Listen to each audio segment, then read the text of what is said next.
Salam pemirsa, jumpa lagi di channel Mata Ketiga bersama saya Reza. Terima kasih untuk Anda pemirsa setia yang mengikuti dan menonton Inspirasi Mata Ketiga. Pada episode Mata Ketiga kali ini, Mata Ketiga akan membahas tentang kematian hingga reinkarnasi yang diyakini dalam kebudayaan Tionghoa. Setiap yang bernyawa akan merasakan mati. Semua makhluk hidup tidak ada yang abadi di dunia ini. Manusia yang tercipta dari tanah kelak akan kembali lagi ke tanah sebelum melanjutkan perjalanan menuju kehidupan yang kekal, yaitu akhirat. Sebelum ke akhirat dan mempertanggungjawabkan perbuatannya selama hidup di dunia, manusia akan melewati alam kubur atau yang dikenal juga dengan sebutan alam barzah. Mari simak tayangan berikut ini. Dalam legenda budaya timur dan barat kuno, terdapat literatur tentang suasana di alam barzah.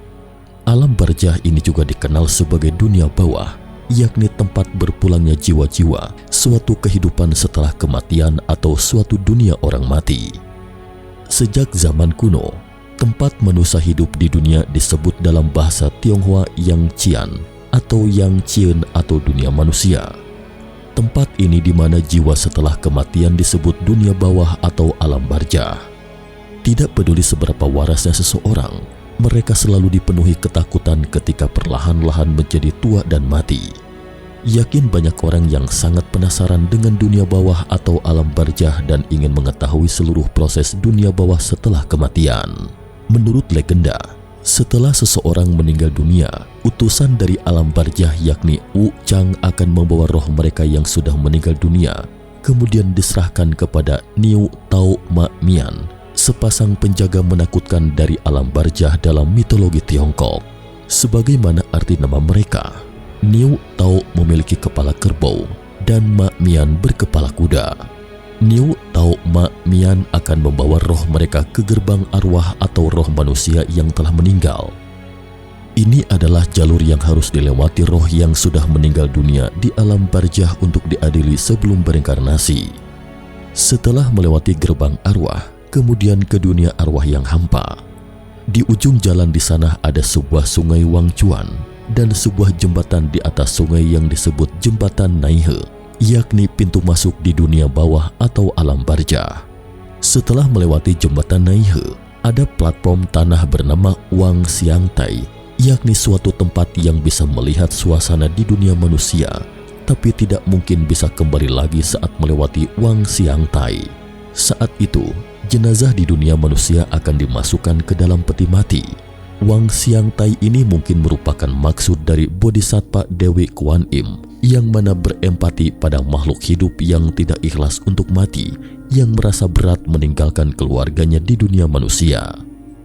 Di sana ada sebuah pavilion bernama Meng Po Ting, dan disinilah Meng Po menunggu untuk memberikan semangkuk sup Meng Po kepada setiap roh yang lewat. Sementara di tepi sungai Wang Chuan ada sebuah batu yang disebut San Seng Si, yang mengacu pada kehidupan sebelumnya, kehidupan saat ini, dan kehidupan berikutnya. Setelah minum sup Meng Po atau Mong Po, maka orang-orang yang telah meninggal dunia itu pun melupakan segalanya semasa hidup mereka di dunia. Batu San Seng Si mencatat kehidupan sekarang dan masa lalu semua manusia. Di Wang Xiang Tai adalah tempat terakhir kalinya untuk melihat dunia manusia. Akhir dari kematian seseorang adalah roh yang akan bereinkarnasi. Untuk diketahui, sup Meng Po adalah sejenis air teh dalam cerita rakyat Tiongkok kuno yang bisa melupakan semua masalah dan kenangan, cinta, dendam, dan benci di masa lalu setelah meminumnya. Menurut legenda, sup keramat di alam barzah itu dibuat oleh Meng Po. Minuman itu dimaksudkan agar roh-roh yang bergentayangan di jembatan Naihe yang terlahir kembali sepenuhnya melupakan semua kenangan dalam kehidupan sebelumnya dan berinkarnasi dengan tenang. Meng Po dalam keyakinan rakyat Tiongkok adalah sesosok pengurus yang khusus membuat seseorang melupakan segalanya setelah meninggal. Meng Po juga merupakan sesosok dewi alam barzah. Kita kembali ke tema arwah tadi. Roh yang baru saja meninggal dunia disebut arwah hidup. Setelah fisik si mati terurai, energi kehidupan dipisahkan dari tubuh setelah sekitar 12 jam. Itulah yang kita sebut arwah. roh ini akan sangat tersiksa dalam proses pelepasan atau meninggalkan tubuhnya. Jadi sebaiknya anggota keluarga tidak menggerakkan tubuhnya untuk meringankan penderitaannya. Ada kuil dewa bumi di setiap tempat. Beberapa di antaranya tidak terlihat oleh mata manusia, tetapi mereka itu nyata adanya. Saat memandang jauh ke bawah di sepanjang jalan Wang Xiangtai, sayup-sayup akan terdengar gonggongan anjing, yakni semacam monster di alam barja. Gonggongan menjadi semakin keras dan keras. Para arwah akan bergidik mendengarnya. Kawanan anjing ganas dengan tatapan tajam. Moncongnya dipenuhi gigi baja yang runcing dan bulu yang sekeras kawat baja, menggigit roh-roh dengan ganasnya dan tidak akan berhenti sebelum mencabik-cabik mereka. Roh-roh itu berusaha sekuat tenaga untuk melepaskan diri dari moncong besi dan gigi baja kawanan monster ganas ini. Ada yang kaki atau lengannya putus digigit. Berikutnya adalah puncak gunung Qinji, dua puncak gunung yang harus dilalui dari punggung gunung merayap hingga ke puncaknya. Monster anjing ganas dan gunung Qinji adalah dua gerbang yang harus dilalui semua arwah sebelum mereka memenuhi syarat menjadi hantu atau roh atau arwah yang meninggalkan badan karena kematian. Saat memasuki gunung Qinji, sekelompok ayam jantan akan seketika menerkam. Paruh besi dan cakar yang tajam akan mencabik-cabik kulit Anda dengan seketika, merasuk ke dalam organ dalam. Mereka tidak berhenti sebelum mengeluarkan organ dalam Anda. Saat terus melangkah maju, tiba-tiba tampak keramaian, bendera warna-warni berkibar. Ini adalah desa hantu gentayangan. Secara permukaan, semua pemandangan yang meriah ini adalah ilusi. Semua itu adalah roh dengan anggota badan yang cacat setelah melewati pegunungan anjing ganas dan gunung Qinji.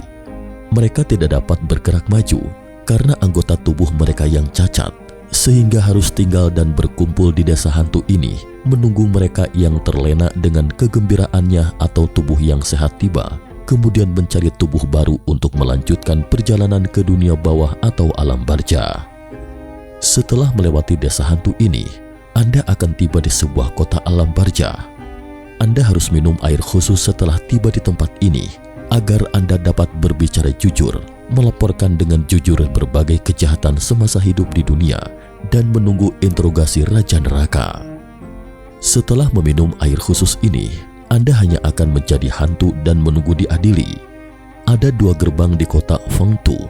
Di antara gerbang kedua dan utama, ada dua lampu yang menggantung tinggi di udara, tetapi tidak bergerak sama sekali. Satu lampu dengan cahaya yang sangat terang, lampu lainnya redup dan gelap. Saat memasuki dua gerbang yang terbuat dari batu giok, akan terlihat 10 gerbang kota yang berdampingan dan dijaga oleh prajurit alam barja. 18 lapisan neraka adalah satu gerbang yang terpisah, tidak berada dalam susunan 10 ruang neraka, hanya satu tempat. Tetapi 10 ruang Raja Neraka terhubung dengan 18 lapisan neraka. Orang-orang yang masih hidup di dunia membakar uang kertas, pakaian dan mempersembahkan sesajian untuk si mati yang dapat diterimanya. Anjungan persembahan ini mirip dengan kantor pos di dunia manusia yang bertugas mengantarkan persembahan dari dunia manusia untuk si mati. Roh di dunia hantu memiliki hukum dan peraturannya sendiri dan memiliki hari libur tahunan mereka sendiri. Sebagian besar hantu yang ditemui oleh orang-orang di dunia manusia adalah hantu di sini, dan hanya sebagian kecil yang bertemu dengan hantu gentayangan. Hantu di dunia hantu dapat kembali ke dunia manusia pada hari-hari dan keadaan tertentu, tetapi hantu-hantu ini harus mematuhi ruang lingkup dan permintaan mereka. Setelah meninggalkan istana Raja Neraka, akan terlihat pancaran cahaya terang di depan. Cahaya itu memancarkan cahaya terang tetapi tidak menyilaukan mata. Di tengah cahaya yang terang itu akan terlihat sebuah podium teratai dengan 1 warna emas utama dan 7 warna pelengkap. Itu memberi rasa sukacita yang tak terhingga, dan ini pasti tahta teratai Bodhisattva Mahasattva. Ada sebuah jembatan di pinggir tebing. Di atas jembatan tersebut terdapat 4 makhluk penjaga jembatan yang terletak di kedua sisi. Di batu alam barjah terukir tulisan Qin Yin Chiao atau jembatan emas. Di atas jembatan itu ada seorang nenek yang membawa air teh yang disiapkan untuk roh-roh yang lewat. Nenek ini adalah Dewi Mengpo, dan teh ini bernama sup mengpo.